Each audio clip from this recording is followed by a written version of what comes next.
Hello guys, welcome to our channel. आज हम current electricity के पार्ट 2 में आज हम पढ़ेंगे ओम्स लॉ। इसके बाद हम रेजिस्टेंस के बारे में पढ़ेंगे, फिर रेजिस्टिविटी देखेंगे और भी सारा चैप्टर कवर करेंगे इसके आगे। पहले पढ़ समझते हैं ओम्स लॉ। ओम्स लॉ में अगर मैं आपको हाईलाइटेड पॉइंट बताऊँ ना, तो जो इसमें पोटेंशियल डिफरेंस होता है वो करंट के डायरेक्टली प्रोपोर्शनल होता है। मैंने आपको बताया था इस ये जो होता है पोटेंशियल डिफरेंस होता है, पिछली वीडियो में बताया था वी से हम पोटेंशियल डिफरेंस को डिनोट करते हैं। और जो आई होता है ये होता है करंट, आई से हम करंट को डिनोट करते हैं। आफ्टर दैट हम पहले इसकी डेफिनेशन से समझते हैं कि ओम्स लॉ होता क्या है। The potential difference across the 2 point of a metallic conductor is directly proportional to the current passing through the circuit provided the temperature remain constant। मतलब कांस्टेंट टेम्परेचर पे जो पोटेंशियल डिफरेंस होता है किस वाली कंडक्टर है उसके 2 पॉइंट के अक्रॉस जो पोटेंशियल डिफरेंस होगा वो डायरेक्टली प्रोपोर्शनल होगा करंट के जो कि उस सर्किट से पास कर रहा है। यही लिखा इसमें भी यही लिखा हुआ है, देखो, potential difference across 2 point of a metallic conductor. V से हम पोटेंशियल डिफरेंस को डिनोट करते हैं और आई से हम करंट को डिनोट करते हैं आई से। तो V potential difference is directly proportional to current passing through the conductor. और अगर हम ये डायरेक्टली प्रोपोर्शनल के साइन को हटाएं, ठीक है, तो हम लोग यहाँ पे V equals to I R आ जाएगा और R is the resistance. So Ohm's law का जो मैथमेटिकली एक्सप्रेशन होता है वो यही होता है, V equals to I R. और ये मोस्ट इम्पोर्टेंट फॉर्मूला है, आगे बहुत काम आने वाला है ये फॉर्मूला, मतलब इसको तो लर्न ही कर लो। अगर हम इसके ग्राफ की बात करें पोटेंशियल डिफरेंस की, तो पोटेंशियल डिफरेंस में क्या है, जैसे जैसे आप पोटेंशियल डिफरेंस बढ़ाओ वैसे वैसे जो है करंट भी बढ़ेगा। सो इसका जो ग्राफ यहाँ पे V आ जाएगा, यहाँ पे I आ जाएगा। जैसे जैसे V बढ़ेगा वैसे वैसे I भी बढ़ेगा। सो गाइस इसका जो ग्राफ होगा ना वो स्ट्रेट लाइन होगा, मतलब पोटेंशियल डिफरेंस जैसे जैसे बढ़ेगा वैसे वैसे करंट भी वो बढ़ेगा। आई होप आपको ये ओम्स लॉ क्लियर हो गया होगा। तो गाइस हमारा नेक्स्ट टॉपिक है रेजिस्टेंस। रेजिस्टेंस जो होती है ना वो अगर मैं हाईलाइटेड पॉइंट में बता दूं तो एक किसी चीज को रेजिस्ट करती है, या तो मतलब रुकावट है एक तरीके से। और अगर आप इसको वैसे समझो तो ये रेजिस्ट करती है फ्लो ऑफ चार्जेस को। मतलब अगर हम डेफिनेशन से समझते हैं पहले, it is the property of a conductor to resist the flow of charges through it. मतलब कि बेसिकली अगर मैं हाईलाइटेड पॉइंट में बताऊं कि जो रेजिस्टेंस होता है ना वो बस एक चार्ज, कोई भी चार्ज के फ्लो को ना रजिस्ट करता है, या फिर आप समझ लो जो करंट है ना उसके फ्लो को रजिस्ट करता है, रोकता है। करंट फ्लो हो रहा है ना तो उसको रोक देगा कि नहीं भाई तू आगे नहीं जाएगा, लाइक दैट। और ऐसे ही जो चार्ज है उसके भी, मतलब बेसिकली जो करंट है वो चार्ज से ही आता है, इसलिए इसने यहाँ पे फ्लो ऑफ चार्जेस लिख दिया। और अगर हाईलाइटेड पॉइंट में बताओ तो ये करंट के फ्लो को अपोज करता है एकदम। और रेजिस्टेंस की अगर SI यूनिट की बात करूं, SI unit of resistance, SI unit इसकी होती है ओम। इसका साइन होता है ऐसे और OHM, ohm. This one is the unit of resistance. And इसके बाद इस रेजिस्टेंस के बाद हम पढ़ते हैं रियोस्टेट। सो गाइस रियोस्टेट की बात करें तो रियोस्टेट एक ऐसा कंपोनेंट होता है जो कि रेजिस्टेंस को मतलब वेरी करता है। मतलब रेजिस्टेंस को हम ज़्यादा भी कर सकते हैं और कम भी कर सकते हैं। अगर आप रेजिस्टेंस को ज़्यादा कर दोगे तो करंट क्या होगा, कम फ्लो होगा। मतलब इसमें अगर हम रेजिस्टेंस को चेंज कर रहे हैं ना तो करंट भी ऑटोमेटिकली चेंज हो रहा है। और ना रियोस्टेट मतलब डिवाइस ही होता है। अगर आप, वैसे तो अभी स्कूल खुले नहीं है, लेकिन अगर आप प्रैक्टिकल एग्जामिनेशन वगैरह देने जाओगे ना, अपने सर या मैडम से पूछना, रियोस्टेट एक इंस्ट्रूमेंट दिखाएंगे वो आपको, वो देखना। उससे हम ना किसी भी सर्किट में रेजिस्टेंस को भी चेंज कर सकते हैं एज वेल एज करंट के फ्लो को भी चेंज कर सकते हैं। अगर रेजिस्टेंस हम ज़्यादा बढ़ा देंगे तो करंट ज़्यादा फ्लो हो नहीं पाएगा। और रेजिस्टेंस अगर हम कम कर देंगे तो उस सर्किट में करंट जो है वो फ्लो हो जाएगा ईजिली। सो ये जो होता है, ये सिंबल होता है रियोस्टेट का। सो आई होप आपको ये जो रियोस्टेट है समझ आ गया होगा। और अगर इसकी डेफिनेशन से देखें तो variable resistance in a component used to regulate charge without changing the source of voltage. मतलब कि वोल्टेज के सोर्स को हम चेंज नहीं करेंगे इसमें, मतलब चेंज नहीं होगा वोल्टेज का सोर्स, हम रेजिस्टेंस को चेंज कर सकते हैं। सो आई होप आपको ये रेजिस्टेंस और रियोस्टेट क्लियर हो गया होगा। तो गाइस हमारा नेक्स्ट टॉपिक है factor on which the resistance of a conductor depend. मतलब कि जो रेजिस्टेंस है किसी कंडक्टर वो किन किन चीज़ों पे डिपेंड करता है। जैसे कि एक इसका मैं फॉर्मूला लिखता हूँ, उससे आपको सब समझ आ जाएगा। R is equals to rho L upon A. अब इसमें जो रो है वो रेजिस्टिविटी है, इसके बारे में हम नीचे पढ़ेंगे। अभी इस पे ज़्यादा ध्यान मत दो, आप बस इतना समझो। R is directly proportional to L upon A. हमने ये डायरेक्टली प्रोपोर्शनल का साइन हटा के यहाँ पे रो लगाया था। बेसिकली पहले आप ये मत समझो, पहले आपको ये समझने की जरूरत है। जैसे कि R is directly proportional to L। L का मतलब लेंथ ऑफ कंडक्टर, यानी कि अगर आपने लेंथ को इंक्रीज करा किसी भी कंडक्टर की तो जो रेजिस्टेंस होगा ना कंडक्टर में वो भी बढ़ेगा। और अगर आपने लेंथ जो है वो किसी कंडक्टर की कम करी तो जो रेजिस्टेंस होगा ना कंडक्टर का वो भी कम हो जाएगा। मतलब एक चीज़ बढ़ेगी तो दूसरी चीज़ भी बढ़ेगी, ठीक है। इसका मतलब ये है। तो इसका मतलब जो रेजिस्टेंस है ना वो लेंथ पे डिपेंडेंट है किसी भी कंडक्टर की। After that R is inversely proportional to area of cross section of conductor. इसका मतलब कि एरिया ऑफ क्रॉस सेक्शन मतलब अगर किसी भी कंडक्टर का एरिया आप बढ़ाओगे तो जो रेजिस्टेंस है ना वो कम हो जाएगा। मतलब एक इसमें क्या होगा कि एक चीज़ बढ़ेगी दूसरी चीज़ कम हो जाएगी। अगर आप area of cross section conductor का कम करोगे तो जो रेजिस्टेंस है वो बढ़ जाएगा। सो इनवर्सली प्रोपोर्शनल में बेसिकली यही, अगर कहीं पे भी आपने पढ़ लिया ना कि this one is inversely proportional to this. So inversely proportional का मतलब होता है कि अगर एक चीज़ बढ़ रही है तो दूसरी चीज़ घटेगी, और एक चीज़ घट रही है तो दूसरी चीज़ बढ़ेगी। तो ये टोटली अपोजिट होता है बेसिकली। हो गया फर्स्ट पॉइंट। ये हो गया सेकंड पॉइंट जिस पे रेजिस्टेंस है जो वो डिपेंड करता है। अब थर्ड पॉइंट इज दैट कि अगर रेजिस्टेंस बढ़ रहा है इसका मतलब जो टेम्परेचर है ना वो भी बढ़ेगा। रेजिस्टेंस बढ़ेगा तो टेम्परेचर भी बढ़ेगा किसी भी कंडक्टर का। सो आई होप आपको ये factor on which the resistance conductor dependent वाला टॉपिक क्लियर होगा। तो गाइज अगर एक एग्जांपल मैं ले लूँ, जैसे लेंथ वाले का ले लेता हूँ। फर्स्ट पॉइंट हमारा ये था ना कि resistance is directly proportional to length of conductor. So अगर आप सिंपल सा एग्जांपल डेली लाइफ से ले लो, तो जैसे अगर आपको लॉन्ग डिस्टेंस कहीं जाना है, आपको दूर जाना है, तो गाइज अगर मैं इसका एग्जांपल ले लूँ तो अगर आप जैसे लॉन्ग डिस्टेंस पे जाते हो तो आपको बीच में बहुत सारी गाड़ियाँ मिलती है, मतलब ट्रैफिक होता है, बहुत सारी बाइक ये सब देखने को मिलता है। अगर आप दूर जाते हो मतलब लॉन्ग डिस्टेंस ट्रैवल करते हो, मतलब लॉन्ग लेंथ में जाते हो, उसको इस तरीके से कनेक्ट करो आपस में, तब आपको समझ आ जाएगा और अच्छे से। अगर आप दूर जाते हो तो बहुत सारी गाड़ियाँ मिलती है, मतलब ट्रैफिक मिलता है, तो वो ट्रैफिक और गाड़ियों को ना एज अ रेजिस्टेंस मान लो। अगर हम दूर जाएंगे तो रेजिस्टेंस ज़्यादा हो जाएगा। और अगर आप जैसे पिछली गली में ही जा रहे हो या फिर पास में ही जा रहे हो कहीं ट्यूशन, तो आप इतनी बढ़िया बढ़िया गाड़ी नहीं देख पाओगे और शायद इतना क्राउड भी नहीं होगा, इतना ट्रैफिक भी नहीं होगा अगर आप पास जा रहे हो। सो यही बोल रहा है कि अगर लेंथ कम होगा ना तो रेजिस्टेंस क्या होगा, कम हो जाएगा। लेंथ कम होगा तो रेजिस्टेंस ऑल्सो कम, और लेंथ बढ़ेगी तो रेजिस्टेंस विल इंक्रीज, ठीक है।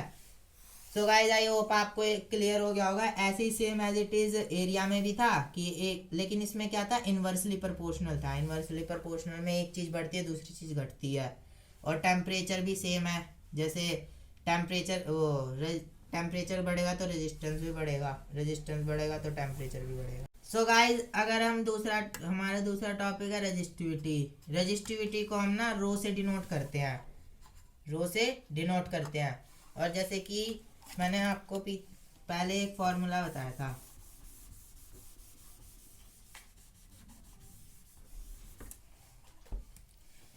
R is equals to rho L by A, ये वाला फॉर्मूला बताया था। तो इसमें जो ये रो था ना, इसको हम रजिस्टिविटी बोलते हैं। रजिस्टिविटी जो होती है ना, हर मटेरियल की अलग अलग रजिस्टिविटी होती है। जैसे कि अगर आप इसकी डेफिनेशन से समझते हैं पहले, it is defined as the resistance offered by a cube of material of side 1 metre when the current flows perpendicular to its opposite face. So ये क्या बोल रहा है, आप ये बोल रहा है रेजिस्टेंस इज इक्वल्स टू, आप इसकी लेंथ ले लो 1 मीटर और एरिया भी ले लो 1 मीटर स्क्वायर। सो क्या R is equals to resistivity, मतलब बेसिकली जो रेजिस्टेंस है वो भी रजिस्टिविटी पे डिपेंड कर रहा है। रजिस्टिविटी पे डिपेंड करने का मतलब ये नहीं कि मतलब पूरा डायरेक्टली प्रोपोर्शनल है, इसका मतलब रजिस्टिविटी जो होती है हर एक मटेरियल की अलग अलग होती है। अगर आपने रजिस्टिविटी यहाँ पे इंसुलेटर ले लिया, इंसुलेटर की तो रजिस्टिविटी बहुत ज़्यादा होती है, की पावर 12 से लेकर 10 की पावर 17 ओम मीटर तक इसकी रेंज देखो इंसुलेटर की। सो मेरे कहने का मतलब मेरा पॉइंट ये है कि जो रजिस्टिविटी होती है ना, हर मटेरियल की अलग अलग होती है, अपनी अपनी होती है। और रजिस्टिविटी टेबल ना आपको दे भी रखी है इस वाले चैप्टर में। सो यू कैन सी, इसकी बात करें range of resistivity of metal and alloys, metal की रजिस्टिविटी देखो 10 की पावर -8 है और एलॉयज की कितनी है 10 की पावर -6। जो रजिस्टिविटी मेटल और एलॉयज की है वो बहुत ज़्यादा कम है और इंसुलेटर की रजिस्टिविटी बहुत ज़्यादा हाई है। इसलिए तो जो इंसुलेटर होता है वो अपने में से करंट पास नहीं होने देता। आपने कभी देखा है प्लास्टिक में से करंट पास होता हुआ? नहीं देखा ना। दैट्स वाई, क्योंकि उसकी जो रजिस्टिविटी है वो ज़्यादा है, 10 की पावर 12 से लेके 10 की पावर 17 तक। सो आई होप आपको ये टॉपिक क्लियर होगा।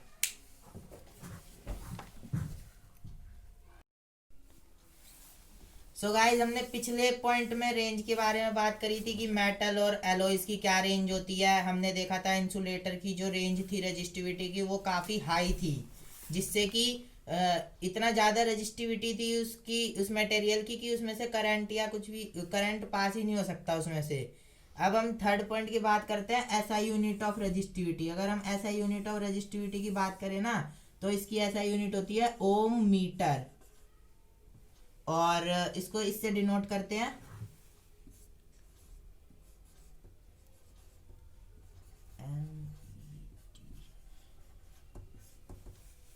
इसके बाद थर्ड वन पॉइंट पढ़ लिया। अब फोर्थ वन पॉइंट क्या है, resistivity does not depend on area of cross section and it depend on temperature. ठीक है। सो इसमें क्या लिखा है इस पॉइंट में कि जो रजिस्टिविटी होती है ना वो कंडक्टर के एरिया ऑफ क्रॉस सेक्शन या फिर उसके लेंथ पे डिपेंड नहीं करती है। वो किस पे डिपेंड करती है, ओनली टेम्परेचर पे डिपेंड करती है। ठीक है। और जो इसके बाद है fifth one point, copper and aluminium are use for electrical transmission because they have low resistivity. इसने क्या बोला है कि जो कॉपर है ना, आपने यार मतलब डेली लाइफ से अगर हम एग्जांपल लें, जो जितनी भी वायर होती है ना घर में, जितनी भी वायरिंग होती है वो सारी कॉपर की वायर होती है। सो हम कॉपर की वायर क्यों यूज करते हैं, क्योंकि जो इसकी जो रजिस्टिविटी होती है ना वो काफी लो होती है, मतलब इजीली करंट पास हो सकता है कॉपर की वायर में से। और एल्यूमिनियम का भी हम यूज कर सकते हैं वायर में। ठीक है, क्योंकि इसकी भी जो रजिस्टिविटी होती है वो बहुत लो होती है। सो गाइज अगर आपने सपोज कर, बार बार यहाँ पे क्यों बोल रहा हूँ कि लो रजिस्टिविटी वाला लेना चाहिए, लो रजिस्टिविटी वाला लेना चाहिए, क्योंकि अगर आपने कॉपर और एल्यूमिनियम को छोड़ के अगर कोई और मेटल ले रखा है अगर, और उसकी जो रजिस्टिविटी है वो हाई है, सो क्या होगा, रजिस्टिविटी जब हाई होगी सो एनर्जी लॉस भी ज़्यादा होगा, हीट की फॉर्म में एनर्जी लॉस होती जाएगी। सो इसमें एनर्जी लॉस भी ज़्यादा हो रहा है और जो इलेक्ट्रिकल ट्रांसमिशन है वो भी ढंग से नहीं हो पाएगा। सो दैट हम ना कॉपर और एल्युमिनियम को प्रीफर करते हैं इलेक्ट्रिकल ट्रांसमिशन के लिए। अगर आपको इससे भी बढ़िया चाहिए ना तो आप सिल्वर ले लो, सिल्वर Ag। सिल्वर एक ऐसा मेटल है इसमें से जो एनर्जी लॉस है ना इसमें बहुत कम होता है और इसकी रेजिस्टिविटी भी कम होती होगी, जब भी इसमें एनर्जी लॉस है वो बहुत कम होता है। सो हमारे पास कुछ इतना तो मतलब बजट है नहीं कि हम चांदी की तारे बिछवा दे। सो दैट हमने यहाँ पे कॉपर और एल्युमिनियम को ही सबसे बढ़िया माना है सोर्स किसी भी इलेक्ट्रिकल ट्रांसमिशन के लिए। सो सारा खेल यहाँ पे ना रजिस्टिविटी का है। सो मेरे कहने का लास्ट पॉइंट ये है कि लो रजिस्टिविटी वाले मेटल का हमें यूज करना चाहिए इलेक्ट्रिकल ट्रांसमिशन में, ताकि एनर्जी लॉस है जो वो कम हो। सो आई होप आपको ये रजिस्टिविटी वाला टॉपिक है समझ आ गया होगा। सो गाइज हमारा नेक्स्ट टॉपिक है combination of resistance. Combination of resistance में ना हम रेजिस्टेंस को मतलब कंबाइन कैसे करें। हम रेजिस्टेंस को दो तरीके से कंबाइन कर सकते हैं, एक हम तो सीरीज में कर सकते हैं इसको और एक पैरेलल में। सो अभी हम पढ़ते हैं सीरीज में हम कैसे करते हैं रेजिस्टेंस को कंबाइन। सो हम पहले सीरीज वाला पढ़ते हैं। देखो गाइस, सीरीज में जो रेजिस्टेंस होता है वो इस तरीके से कनेक्ट होता है एक दूसरे से। हम तीन रेजिस्टेंस ले लेते हैं यहाँ पे, आप आई होप आपको पता ही होगा ये रेजिस्टेंस का साइन होता है। यहाँ पे हम लगा देते हैं एमीटर, यहाँ पे हम लगा देते हैं बैटरी, और यहाँ पे हम लगा देते हैं volt meter. Volt meter parallel में जुड़ता है और एमीटर किस में जुड़ता है, सीरीज में, इसलिए मैंने इसको सीरीज में जोड़ा है, इसको वोल्ट मीटर को पैरेलल में। यहाँ पे ये बड़ा वाला टर्मिनल जो होता है ये पॉजिटिव और ये छोटा वाला नेगेटिव, और जो करंट की डायरेक्शन होती है हमेशा सेल के positive terminal to negative terminal जाती है।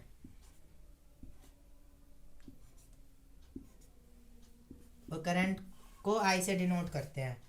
ये रेजिस्टेंस हो गया R1, ये रेजिस्टेंस हो गया R2, ये रेजिस्टेंस हो गया R3। तो अगर रेजिस्टेंस इन सीरीज में हम सीरीज में रेजिस्टेंस का क्या फॉर्मूला होता है, इक्विवेलेंट रेजिस्टेंस निकालने का। जैसे हमें निकालना है किसी सर्किट में कि टोटल रेजिस्टेंस क्या है इस सर्किट में, इक्विवेलेंट रेजिस्टेंस निकालना है तो उसका फॉर्मूला क्या होता है, R equivalent equals to R1 plus R2 plus R3। So guys यही होता है टोटल रेजिस्टेंस किसी सर्किट में निकालने का फॉर्मूला जो होता है वो R1 plus R2 plus R3 plus जितने भी रेजिस्टेंस होंगे हम लिख देंगे। जैसे यहाँ पे तीन रेजिस्टेंस है ना, इसलिए मैंने R1 plus R2 plus R3 लिख दिया। सो गाइस अब हमें ना ये वाला फॉर्मूला डिराइव करना है जो यहाँ पे लिखा हुआ है R इक्विवेलेंट का। अब हम उसको कैसे डिराइव करें, देखो जैसे आपने वो पढ़ा ही होगा ओम्स लॉ, आपको याद होगा आई होप उसका formula V equals to IR। अब ये जो मैंने बताया था जो सीरीज में होता है ना, एक चीज ध्यान रखना, सीरीज में जो करंट फ्लो करता है ना सर्किट में, वो हर एक रेजिस्टेंस में से सेम करंट फ्लो करता है, हर एक रेजिस्टेंस में से सेम करंट फ्लो करता है सीरीज में जो करंट फ्लो करता है। सो दैट हम लेकिन पोटेंशियल डिफरेंस तो अलग अलग होगा सबका। R1 का पोटेंशियल डिफरेंस होगा V1 इक्वल्स टू करंट जो है वो सेम है, इसलिए हम I लिख देंगे, और यहाँ पे R1 का है तो रेजिस्टेंस तो अलग ही होगा, ऑब्वियस सी बात है। एंड फिर R2 के लिए हम क्या लिखेंगे, V2 equals to IR2, V3 equals to IR3। ये हो गया। अब ये सबका पोटेंशियल डिफरेंस अलग अलग हो गया। अब हम लोग क्या करेंगे, हमें क्या चाहिए, R इक्विवेलेंट चाहिए। So V equals to V1 plus V2 plus V3। अब V क्या है, यहाँ पे IR है, यहाँ पे IR पुट कर दो। V1 क्या है, IR1 है, यहाँ पे IR1 पुट कर दो। V2 क्या है, IR2 है, यहाँ पे IR2 पुट कर दो। V3 क्या है, IR3 है, यहाँ पे IR3 पुट कर दो। यहाँ से I कॉमन निकाल लो, I कॉमन मतलब I सब में सेम है ना, इसलिए हमने I जो है यहाँ से कॉमन निकाल लिया, सबके साथ करंट जो है वो सेम है, मतलब आई जो है वो सेम है वेरिएबल, इसलिए हमने इसको बाहर निकाल लिया। सो R1 plus R2 plus R3,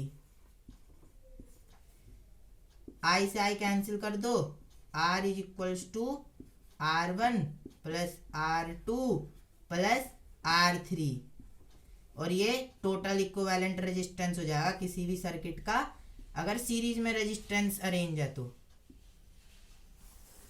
सो हमारा एज इट इज फॉर्मूला निकल चुका है। आई होप आपको ये समझ आ गया होगा पूरा। सो गाइज अब हम ना सीरीज में अरेंज करे हुए कुछ क्वेश्चन करेंगे, मतलब सीरीज के कुछ क्वेश्चन करेंगे, कॉम्बिनेशन ऑफ रेजिस्टेंस में सीरीज के हम कुछ क्वेश्चन करते हैं। जैसे अगर हम एग्जांपल ले लें, फर्स्ट एग्जांपल,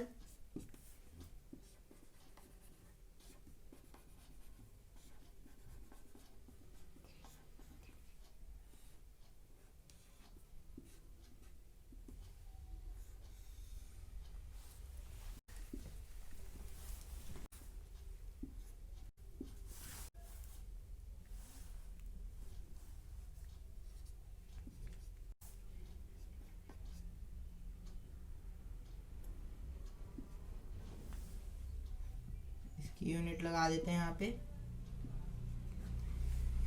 सो सिंपल है, इसमें आपको कैलकुलेट करना है equivalent resistance in this circuit.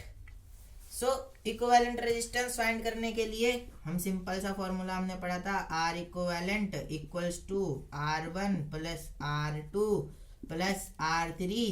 हम जितने रेजिस्टेंस होंगे हम उतने ही R3 R4 R5 लगाते जाएंगे, लेकिन यहाँ पे 3 ही रेजिस्टेंस है ना, इसलिए मैंने 3 ही लिखे हैं। सो इसके अकॉर्डिंग वैल्यू पुट करो, R equivalent equals to R1 कितना है 2 ओम प्लस में 3 ओम प्लस में 5 ओम। सो इसका आंसर क्या आ गया 2 3 10, 2 3 5 10, सबको ऐड कर दो। 10 ohm is the equivalent resistance of this circuit. So guys अब हम नेक्स्ट एग्जांपल एक और लेते हैं, इस बार वेरिएबल में लेंगे।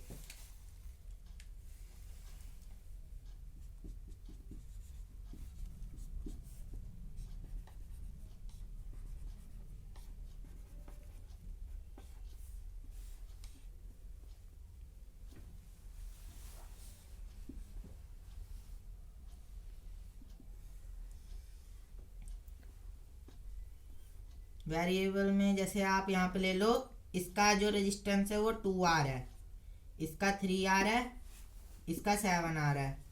So what is the equivalent resistance of this circuit?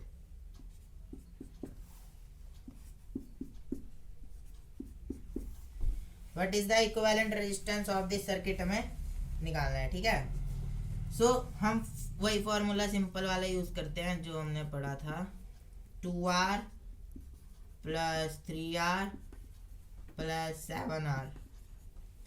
So equivalent resistance आ जाएगा 5 और ये 12R।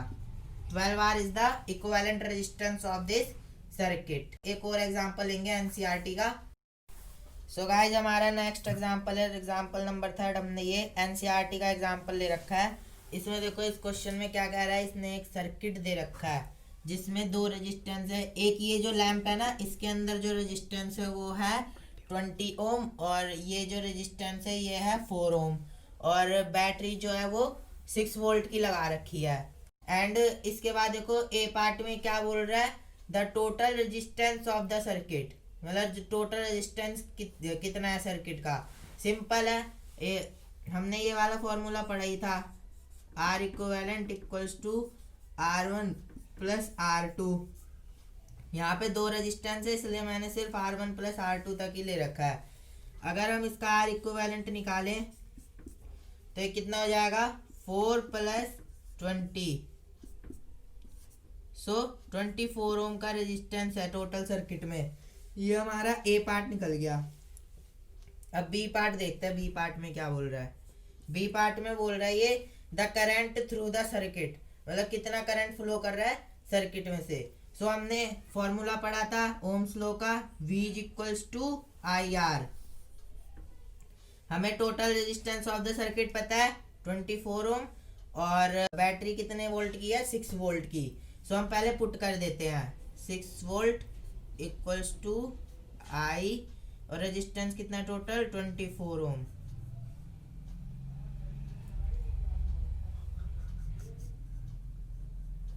सो करंट कितना हो जाएगा 6/24।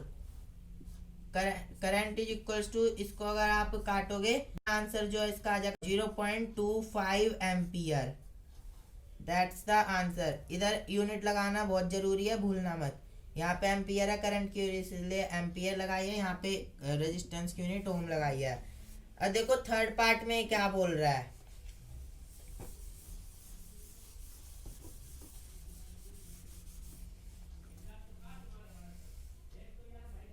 सो गाइस हमें ना थर्ड पार्ट में दोनों का अलग अलग पोटेंशियल डिफरेंस निकालना है। सो हम पहले ना 4 ओम वाले रेजिस्टेंस का निकालते हैं। V equals to I R. हमने हमारा करंट कितना आया था 0.25 एम्पियर इनटू रेजिस्टेंस कितना है उधर 4 ओम। सो इसको अगर आप कैलकुलेट करोगे तो कितना आ जाएगा 1 volt is the answer. And ये तो हमारा किसका निकल गया, वो रेजिस्टेंस का। अब अगर हमें निकालना है लैंप का कितना पोटेंशियल डिफरेंस है। V equals to I R, current कितना है था 0.25 एम्पियर इनटू रेजिस्टेंस कितना दे रखा है 20 ओम। सो आप अगर इसको कैलकुलेट करोगे तो कितना आ जाएगा 5 वोल्ट आ जाएगा इसका आंसर। सो आई होप आपको ये क्वेश्चन अच्छे से क्लियर हो गया होगा। कुछ नहीं है इस क्वेश्चन में, पहले टोटल रेजिस्टेंस निकालना है, after that you have to find current and then you have to find potential difference. अलग अलग पोटेंशियल डिफरेंस आपको निकालना पड़ेगा 4 ओम का और 20 ओम का। सो आई होप आपको ये क्लियर हो गया होगा।